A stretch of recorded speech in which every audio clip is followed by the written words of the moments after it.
आओ आओ, स्वादिष्ट सब्जी बिरयानी, ताज़ा और सस्ती। आओ आओ, जल्दी आओ।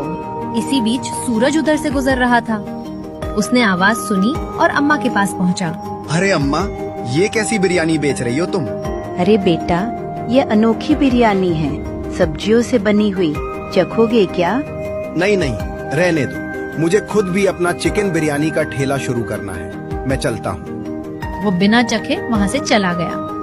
सूरज ने अपना ठेला शुरू किया, पर आधा घंटा बीत गया, फिर 1 घंटा, फिर 1.5 घंटा, कोई ग्राहक नहीं आया। आज ऐसा क्यों हो रहा है? अब तक तो आधा पतेला खत्म हो जाता था। तभी उसका एक पुराना ग्राहक वहाँ से गुजरा। अरे भाई, आज बिरयानी खाने नहीं आए?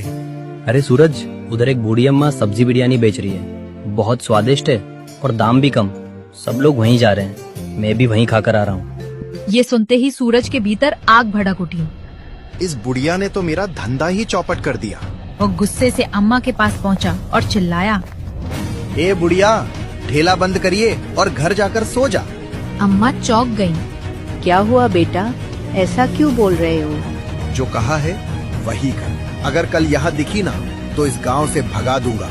ठीक है बेटा, मैं कल से यहाँ नहीं बैठूंगी, कोई और जगह ढूंढ लूंगी। सूरज कुछ नहीं बोला और गुस्से में वहाँ से चला गया। सूरज के मन में भी एक तूफान उठ रहा था। क्या सब्जी बिरयानी उसे अपनी माँ की सच्चाई से दूर कर देगी? अगले दिन सूरज दिल में उमंग और आंखों में चमक लिए मुखिया जी के घर पहुंचा। मुखिया जी, अब अपना वादा पूरा कीजिए। बताइए, मेरी माँ कौन है? मुखिया जी ने गहरी सांस ली। सूरज, तुम बहुत नेक इंसान हो। मुझे तुम पर गर्व है। तुमने मेरे पास इतने वर्षों तक बिना किसी लालच के काम किया। अब समय आ गया है कि तुम अपने असली परिवार के साथ रहो। सूरज बेचैनी से बोला, जल्दी बताइए ना मुखिया जी, वो कौन है?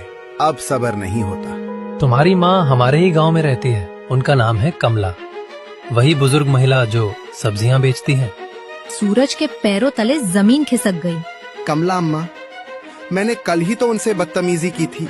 उसकी आंखों में आंसू भर आए। धन्यवाद मुखिया जी, आपका बहुत बहुत शुक्रिया। कहते हुए वो दौड़ पड़ा। वो अम्मा के घर पहुंचा, लेकिन दरवाजा बंद था। उसे लगा माँ बिरयानी बेचने गई होगी। वो उनके ठिकाने पर भागा, पर वहाँ भी नहीं मिली। बेचैनी बढ़ रही थी। तभी एक औरत सब्जी लिए जा रही थी। बहन, ये सब्जियां किससे ली? ये तो मैं कमला अम्मा से खरीद कर लाई हूँ। सूरज बिजली की तरह दौड़ पड़ा। उसने देखा अम्मा अपनी टोकरी के साथ बैठी थीं। माँ,